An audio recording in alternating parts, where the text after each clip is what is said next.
Coming up, the Tippy College of Business announces a new dean. And later, the Hawkeyes hit the road this weekend to tackle Penn State. Welcome to DITV Now, your flash update on all the biggest headlines coming out of the Daily Iowa newsroom.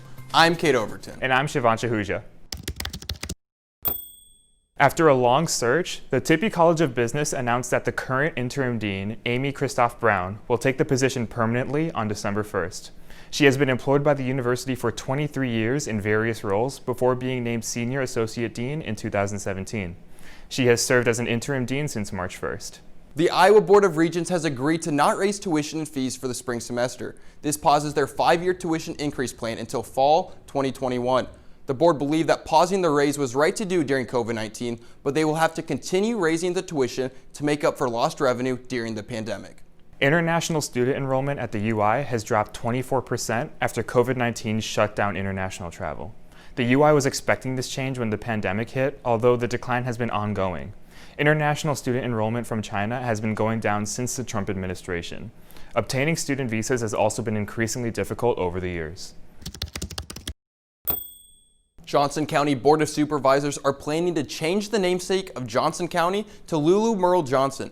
Johnson was an alum of the UI and the second black woman to earn the doctorate in the U.S. Gender, Women's, and Sexuality Studies Chair Leslie Schwalm said, quote, Dr. Lulu Merle Johnson's experience, her activism, and her professional achievements we feel really represent the best of Iowa and the best of Johnson County, end quote. Johnson earned her PhD in 1941 and was one of 14 black women to attend the university at the time. When the change is official, Board of Supervisors plan to set up a monument or plaque to celebrate Lulu Merle Johnson. Although the UI ran classes on a hybrid model for fall semester, students are finishing classes online. DITV reporter Elizabeth Neruda found out whether students felt online classes were worth their tuition dollars. It has been a full semester of Zoom classes, online discussion boards, and proctored exams, along with little hope that next semester will look much different. This new system has caused students to wonder if this way of learning is worth it. I think they're worth it if you're a self-disciplined person, but if you have a hard time staying on task normally, you're so screwed with online classes, and they're not worth it.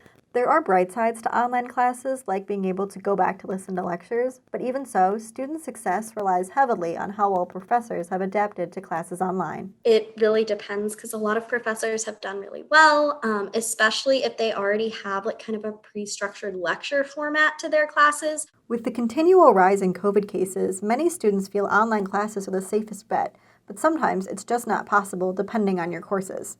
Next semester, I'm going to pick online where possible, but there are certain things that it's just impossible. Looking into future semesters, students are hoping to get closer relationships with online school, possibly through more synchronous classes, and more opportunities to get away from the screen.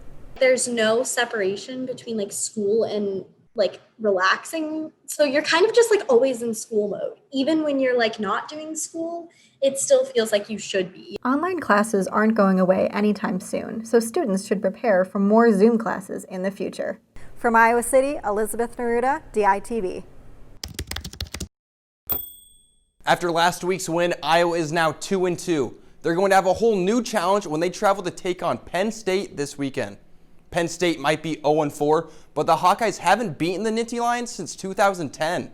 This is a game that matches up well for Iowa, but with such a weird season, anything can happen. It's going to be a big challenge for us. It's actually been a decade since we've beaten Penn State, or close to a decade, and we know we have a big challenge in our hands as we look forward. So we'll do our best to get ready for it this week. Iowa has amassed 61 interceptions over the past 3 years, a number that leads the NCAA. Turnovers are something that the Hawkeye defense takes pride in.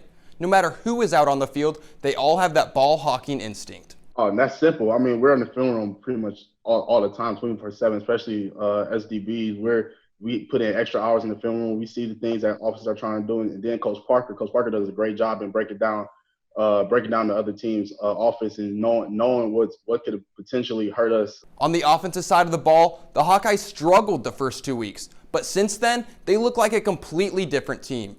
The offseason brought many challenges for all, but quarterback Spencer Petras is starting to find his stride.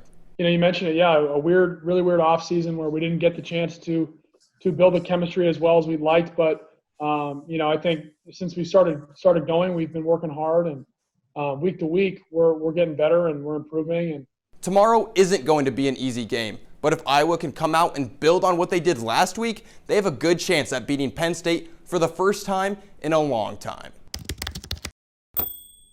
Now for a look at the weather forecast. Today will be partly cloudy with a high of 54 and low of 29. Going into the weekend, prepare for a slight drop in temperatures. Saturday will be in the low 40s with a low of 32. Finally, Sunday will bring a high of 47 and a low of 23 degrees. Brr, stay inside and prepare for these new temperatures. Thank you for tuning in to DITV Now. From Iowa City, I'm Siobhan Shahuja. And I'm Kate Overton. We'll be taking a week-long hiatus during Thanksgiving break. DITV Now returns on Monday, November 30th. Have a safe holiday season.